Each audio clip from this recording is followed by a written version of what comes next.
My brothers and sisters, what is going on? Everybody still sermon in the house on this Monday evening. Just got done watching the Browns and the Bengals on Monday night as the Browns once again dominate the Bengals in humiliating fashion, 32-13 on Halloween night. And that concludes week number 8. Another strong week for me. 11-4, man. 11-4. I am sitting on top of my division and pick 'em and just having a great, on a roll lately. You know, ever since I was 44-38, I remember I was 44-38. Since then, I am 31-10. I have done incredible over the past couple weeks. And let's just keep the streak going. These are my week 9 picks, and as always, I'm going to start with my biggest winner and loser for week 8. This took me a little bit to think about for both, honestly, because I don't really know if there was a clear one. But after much thought, my biggest winner for week 8 is going to actually go to the New Orleans Saints.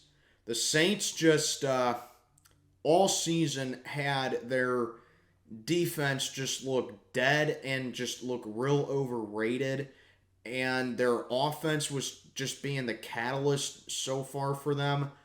But this past Sunday against the Vegas Raiders, the Saints defense stepped up big time and they lived up to their potential in dominating fashion, pitching a shutout over the Raiders 24-0.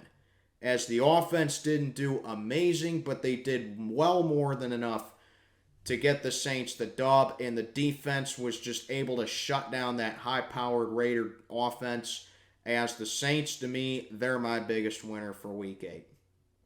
Now, my biggest loser for Week 8, again, took me a little bit to think about, and there were some strong candidates, but my biggest loser for Week 8 are the Carolina Panthers. More specifically, DJ Moore. It's just incredible. Last week, the Panthers were my biggest winner for Week 7. Now they're my biggest loser for Week 8.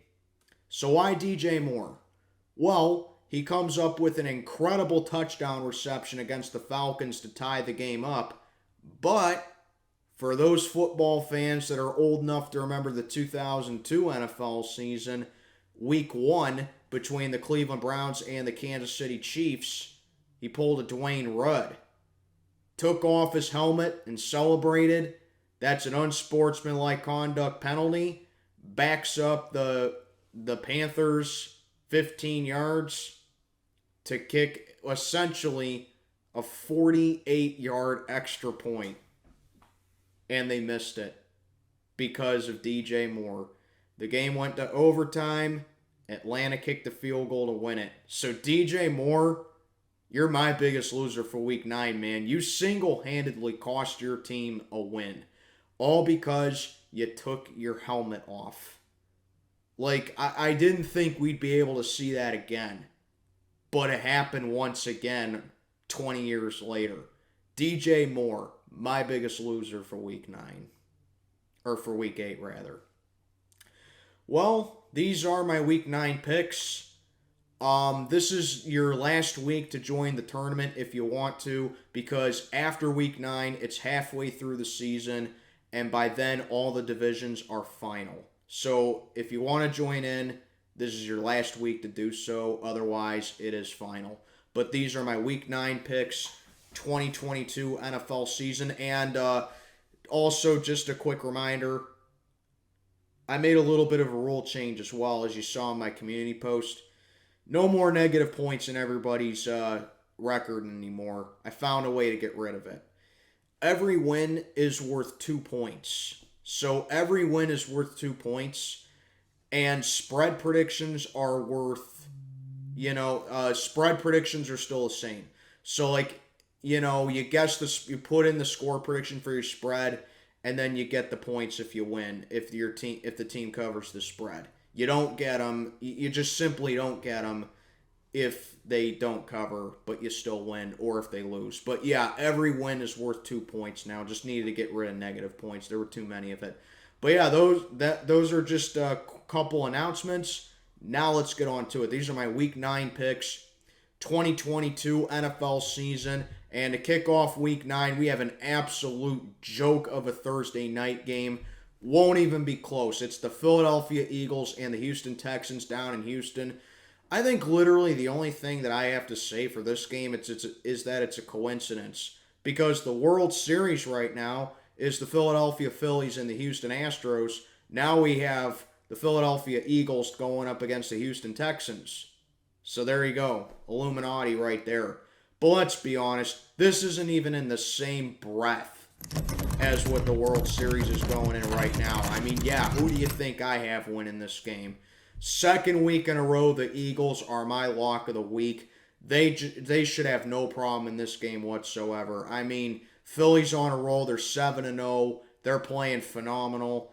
And the Texans, they're arguably the worst team in the league. So yeah, Philly, easy choice here. They're my lock of the week by a country mile. All right, kicking off the Sunday slate of games. First up, we got the LA Chargers flying on over to Atlanta to play the Falcons. In many respects, this is a difficult one. This is one that has been bothering me all week because I really don't know who to go with for this one. On one hand, the Chargers are coming off a bye. They're 4-3. They got beat at home the last time they played against a surprisingly good Seahawks team this year. And the Chargers, they just really haven't looked like that division winner that I thought they'd be at the beginning of the season. I mean, Justin Herbert, he's really starting to ride the line of being overrated to me. It just seems like he's the Kirk Cousins of the AFC to me. He can't beat good teams. He can only beat the teams that are 500 or below it. So, I mean, that's my thing with the Chargers. Atlanta, they are on top of the NFC South. Yeah, just what we predicted, right? The Falcons lead the NFC South. And they should have lost that game to Carolina.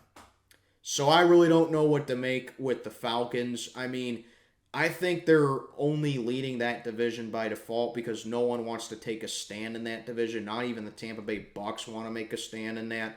So, I mean, it's just a division that somehow someone has to win it. And one of those four teams are going to host a playoff game. That is just sickening to think about. So, I don't know who to go with here.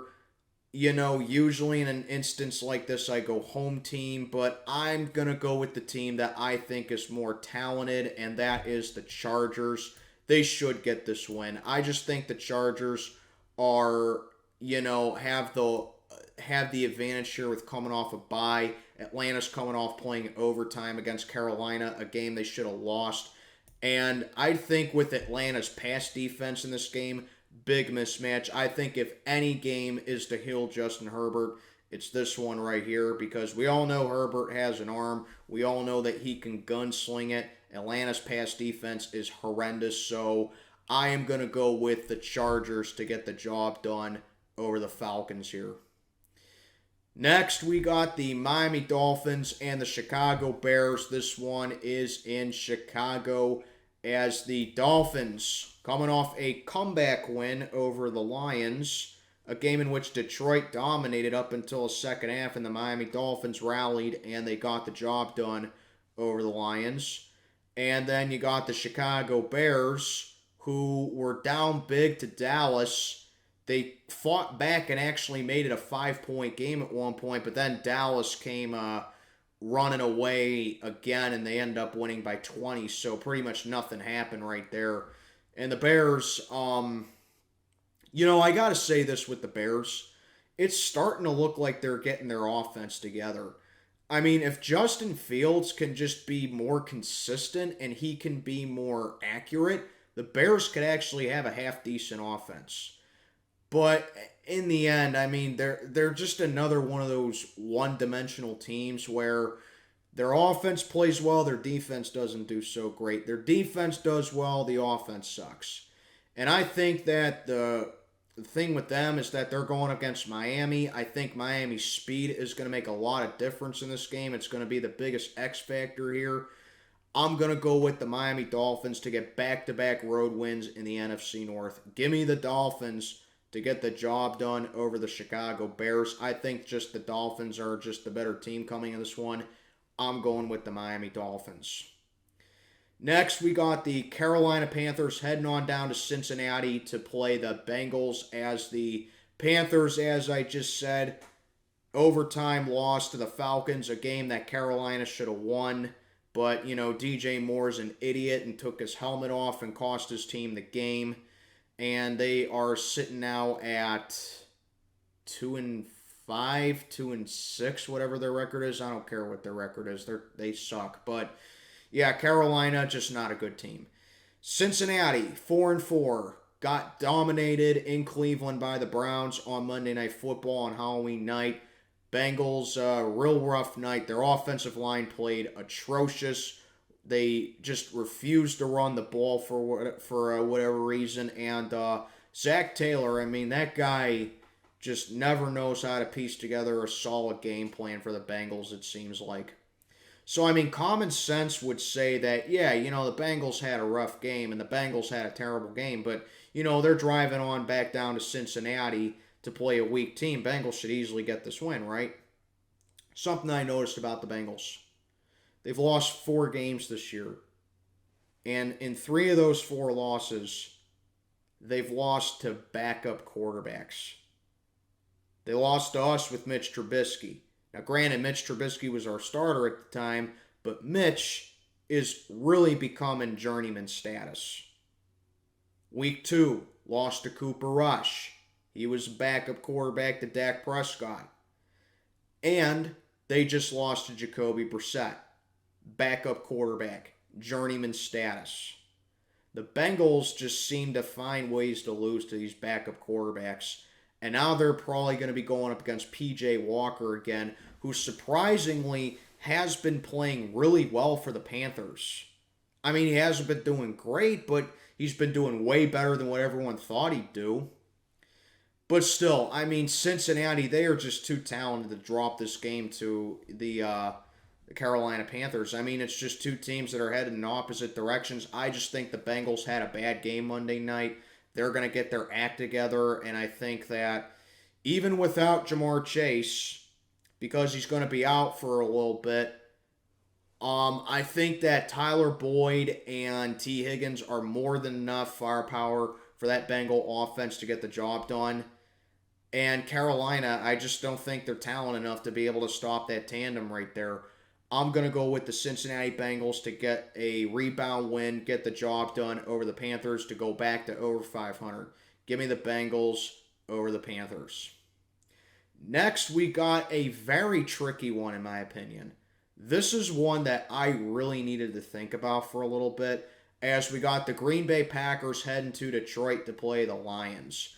Now, on paper, this looks like a gimme, right? Come on, Packers, Lions, Aaron Rodgers never loses to these guys. Green Bay has lost 4 straight games, and they're 3-5. They are not playing good at all. They really aren't. They're not playing good. Aaron Rodgers has not looked good. You got to start putting some blame on Rodgers. I know all the Rodgers fangirls like to go like, oh, well, his receivers aren't running good routes and they're not making good catches. Yeah, you're not going to pin any blame on Aaron Rodgers for overshooting his receivers. You got to put some blame on Aaron Rodgers.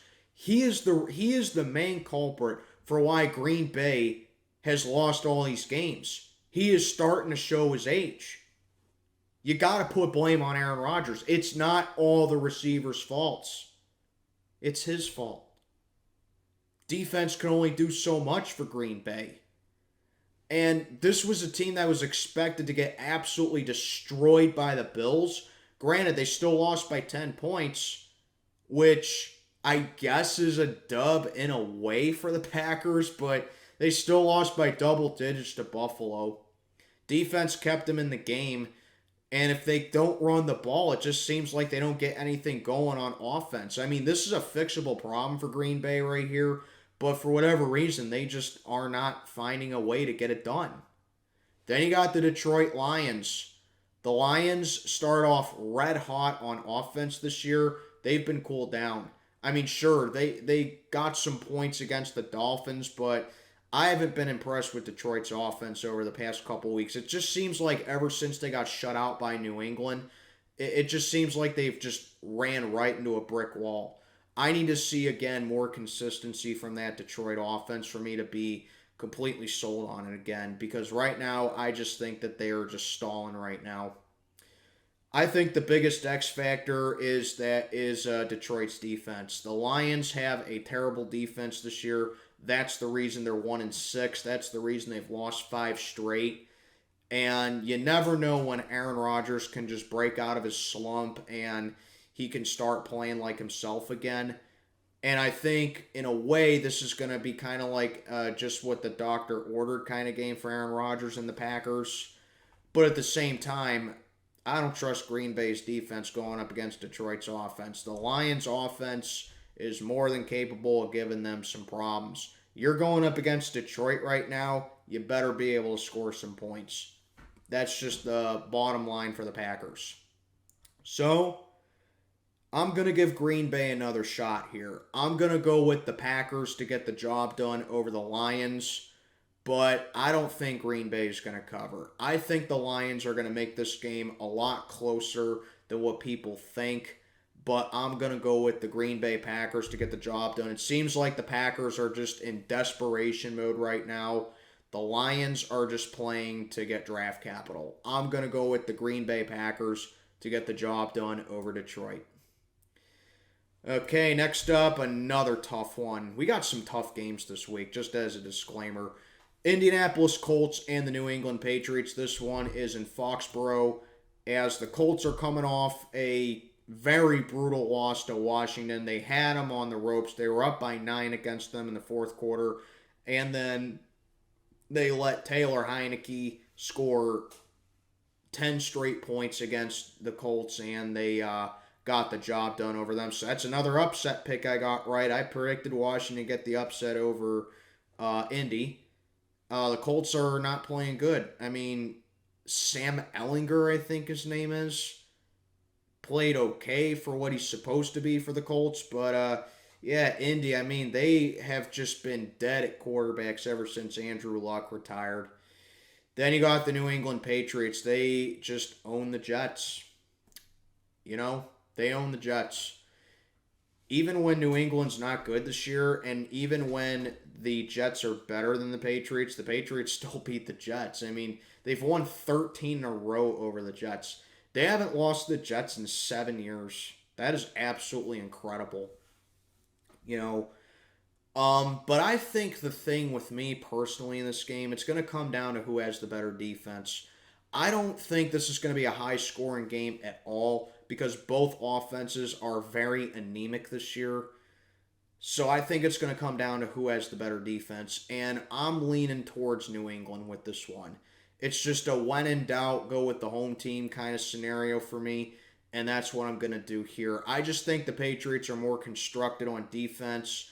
Even though I said that both offenses are anemic, I think New England has a better game plan when it comes to offense, even though I don't trust Mac Jones at all. I think it's going to have to come down to their run game. Indy's run game has been non-existent this year, and that's a disappointment considering that Jonathan Taylor was in the MVP talks for much of last year.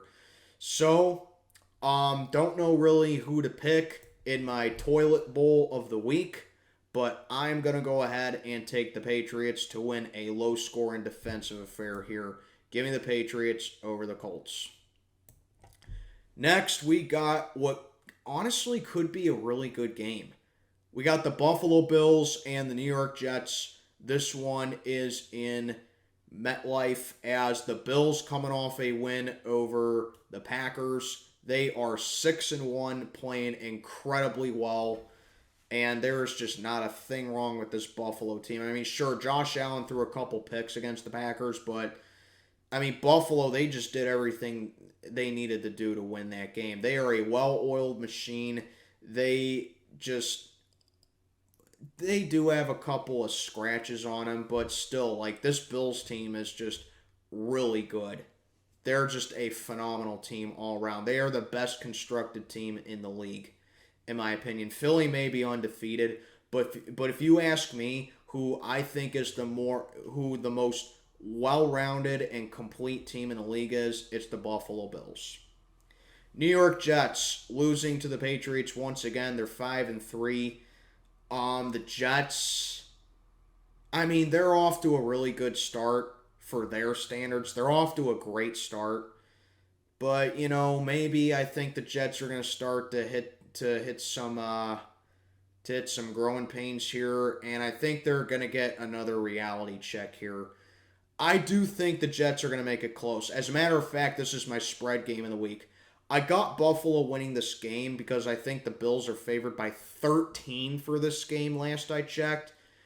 But I think that's way too much for the Bills here.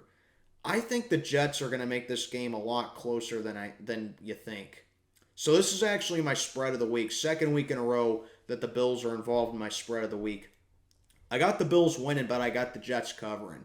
I think the Jets are going to give the Bills a really good game here. I think their defense is going to do whatever they can to limit Buffalo's offense here. Because if Green Bay can do that to Josh Allen, they can pick him off twice. And what Robert Saleh is doing with the Jets this year, mentally toughening up that defense that they got over there in MetLife, I honestly think that the Jets can give the Bills a tough time on defense. Offense, I don't know yet because, again, Buffalo, they're a strong defensive team as well. Like I said, they're, in my opinion, the most complete team in the league. I think that this is going to be a great game on both ends. But in the end, it just comes down to who I think is the more established team, who I think is the more well-rounded team. Buffalo has more experience. Jets are still in like that discovering who they really are phase of themselves. And I just think that the Bills are just the better team. I'm going to go Buffalo to win this one, but I got the Jets covering. Give me the Bills to take this one by a final of 27-21. Give me the Bills over the Jets. Next up, another tricky one. Washington Commanders will head on home to take on the Minnesota Vikings. Vikings are playing really well. 6-1, number 2 seed in the NFC currently. But the problem with the Vikings, kind of like the Titans, they just seem to have trouble putting some games away at times, But still, Minnesota's finding a way to get it done. They had that game won against Arizona way longer than it should have been. But still, the Vikings held on, got the job done, and they're sitting at 6-1. And the NFC North is theirs to lose. Minnesota's just going to run away with that division right now. The Bears, Lions, and Packers all lost. Minnesota got the job done. They extended their lead. So Minnesota's doing their job at the same time. Washington, come from behind win against the Colts. Don't look now, Washington's won 3 straight, and they are now 500, still last place, but they are 500 in a stacked NFC East. We were laughing at the NFC East a couple years ago because, the winner of that division was going to be won by default, but now it's looking like the best division in football. You got an undefeated Eagles team. The Cowboys and Giants are both 6-2. And then you got Washington, who's quietly won 3 straight, and they're 4-4. So that NFC East is starting to look really tough. And I really do think Washington can give Minnesota a good challenge here. Because why? I think Taylor Heineke gives Washington the best chance at winning. I'm not fully trusted with Minnesota's defense. But at the same time, I don't trust Washington's defense a whole lot either. And with them having to go up against the firepower that Minnesota has on offense, I think it's just going to be too much. Give me the Vikings to improve to 7-1. At the end of the day, I just think, like I said, the Vikings just have too much firepower for Washington to handle on defense, and that's the biggest difference maker here. I think Washington gives them a good game just because the Vikings, it just seems like, again, they kind of have trouble learning how to close out games, but I'm going to go with Minnesota regardless to win this one. Give me the Vikings over the Commanders. Next, we got the Las Vegas Raiders at the Jacksonville Jaguars. This one is down in Jacksonville as the Raiders got shut out by the Saints. Shut out by the Saints. And Vegas looking like a really bad team right now. Probably because they are a bad team. They're what, 2-5 now? 2-6, whatever their record is. They're just not a good team. And there's no excuse for them to be bad anymore. They have more than enough talent on offense to be a good team. Vegas is just not getting it done. Jacksonville, they're a rebuilding team, and they don't have a good record either. I think they've lost 5 straight. They were 2-1 at one point, I know that. But they've lost every game since then. But Jacksonville will give you 60 minutes of football. They just need to find a way to close out a game. They're a tough defensive team. Offense is so close to getting there, but I truly do think Jacksonville's heading in the right direction. You give Jacksonville a solid draft, and you give them a good free agency and offseason, Jacksonville can be a good team next year. They can there's still time for them to turn their season around. I think it may be a little too late, but still, I think Jacksonville's heading in the right direction. So, Vegas is favored for this game. I really think it can go either way, but just because Vegas is favored, I'm going to go upset here.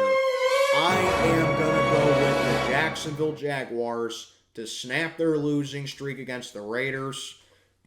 You know, I lost all respect for the Raiders now. When you're not running the ball with Josh Jacobs, who has been an absolute monster for him this year, I just don't know why they're not doing it. When they're running the ball with Josh Jacobs, that's been their biggest catalyst for both their wins this year. Vegas just seems to find ways to lose. Jacksonville, I think they finally find a way to close out a game, and I think that taking advantage of a struggling Raider team is going to be the difference here. Upset of the week, give me the Jags over the Raiders. Kicking off the later slate of games, we only have 2 4 o'clock hour games this week. It's a short week. There's only 13 games this week. We got the Seattle Seahawks and the Arizona Cardinals. This one is in the desert as the Seahawks getting a home win against the New York Giants in dominant fashion. Don't look now, but Seattle is 5-3, sitting on top of the NFC West. Again, just what we predicted, right? The Seahawks got rid of Russell Wilson, and everyone's like, oh, they're going to be picking top 3 in the draft next year. No, we all expected them to be leading the NFC West, right? Anyway, they're 5-3, playing incredibly well on offense, especially with the run game. I really like what Pete Carroll's done with this team. Pete Carroll, he's another guy that should be in Coach of the Year talks. Him and Brian DeBall and Robert Saleh, however the hell you say that guy's name. You can't go wrong with any one of those 3. You really can't. Personally, with me, I still think I'm rolling with Brian Daboll for right now, just because the Giants have been so bad for so long, and he's done so much for Saquon Barkley and Daniel Jones. But you can't overlook Pete Carroll. He is making the Seahawks team really good with Geno Smith as their quarterback, and he has revolutionized the run game for them. I really do think Pete Carroll belongs in the Coach of the Year talks. Seattle is a really good team because they got a really smart head coach in Pete Carroll. That guy is a pure winner. Arizona Cardinals are not pure winners at all.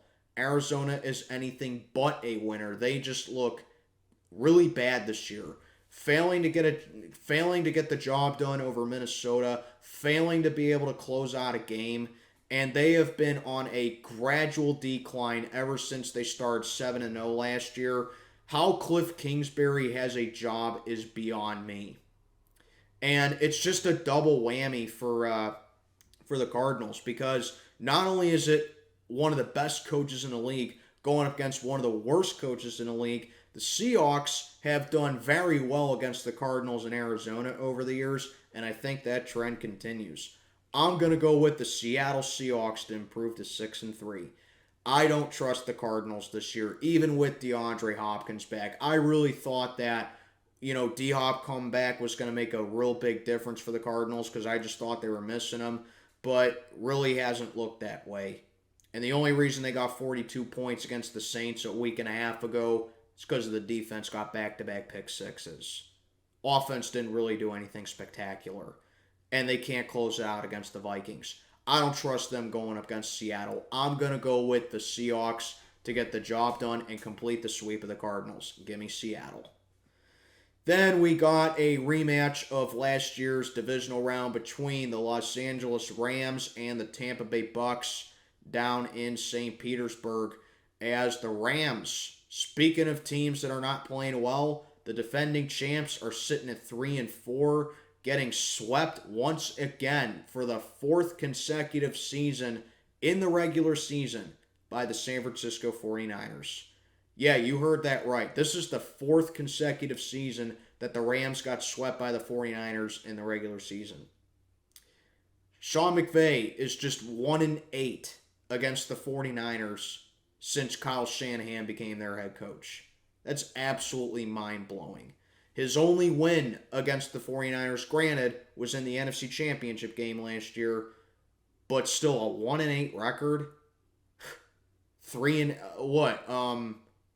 4-9 overall against the 49ers, 4-10 overall against San Francisco. That ain't good, to say the very least. That ain't good.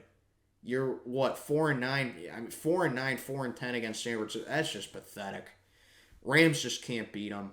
They have been playing terrible for the majority of the season. I mean, they had a win over Arizona. It was a little bit of a chore.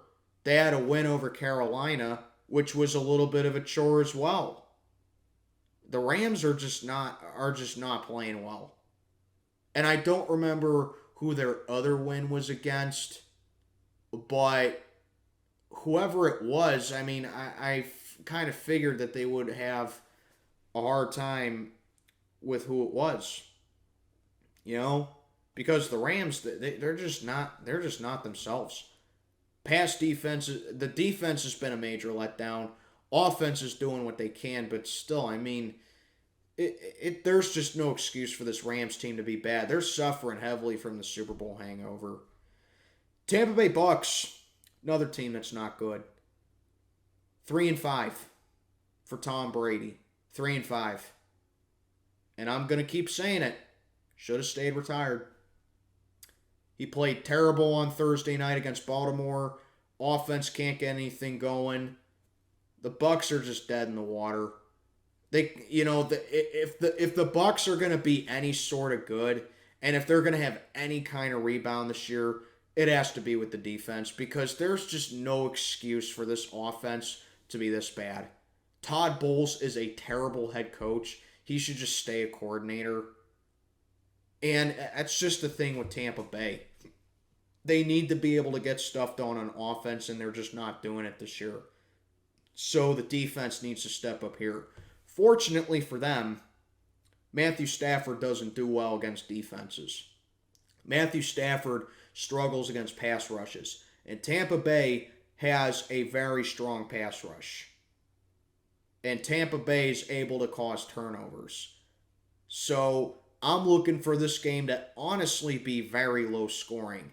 It's just the Rams are really underachieving with their offense this year, and the Bucs are being held back by Tom Brady. I'm just saying it. They're being held back by Tom Brady. Never thought I'd be saying that. So I think it's going to come down to defense this game, honestly. So again, hard one for me to pick. So I'm going to do my usual. When in doubt, go home team. I'm going to go with the Tampa Bay Bucs to stop the bleeding here and get the job done over the Rams. I just think the Rams are just struggling this year, and I think that they're still in the Super Bowl hangover. I just don't I don't see Tom Brady losing 5 in a row, 4 in a row. I know it's going to be at least 4 straight. But regardless, I am going to go with the Tampa Bay Bucs to to get the job done over the Rams. Then we got Sunday Night Football at Arrowhead. Check your local listings.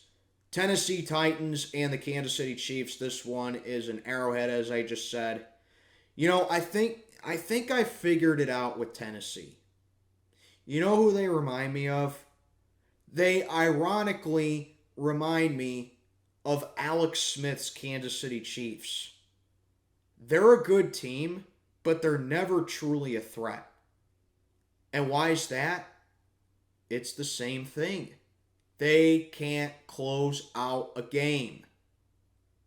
They only beat Houston by 7 points. They only beat them by a touchdown.